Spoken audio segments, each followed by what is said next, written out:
Hi, welcome to What's New in SolidCAM. In this video we will see what's new in SolidCAM in the area of HSR and HSM. I have a roughing toolpath here which was generated with HSR in this pocket, which is approximately about 85 millimeters width. And I have used a tool diameter here of 52 millimeters with a corner radius of 252R to bull nose. So naturally I'll have material left out in the corners, and I would like to use a rest rough to clear that area. So I have the rest rough toolpath here, and I'm using a tool of diameter 10 with a corner radius 1, and I have got an option here where I have my depth of cut of 1 millimeter and tolerance of 0.1, and my offset is 0.5 millimeters. So let's calculate the toolpath.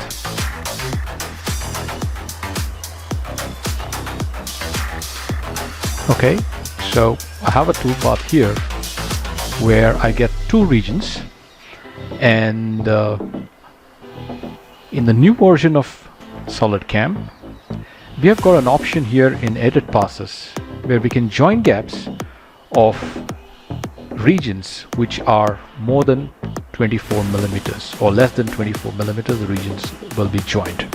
So now I have a width of 85. So if I put a value of 100 millimeter here and calculate the toolpath, you will see that both the regions now will be joined together to generate a single region of toolpath.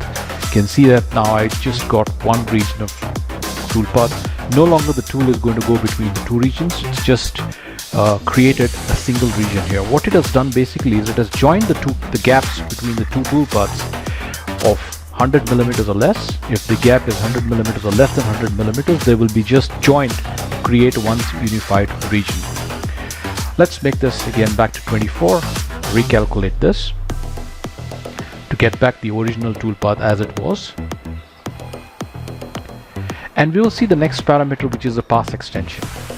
What I can do here is I can put in a value of, let's say, 10 millimeters, and this passes will be extended by 10 millimeters on either side of the toolpath, so that when the tool cuts the geometry, it doesn't directly get into the area, but it gets kind of an extension. Now the extension of 10 millimeters is too much here, so it again generates a unified toolpath. Instead of that, I'd like to make 5 millimeters, and let's calculate this toolpath.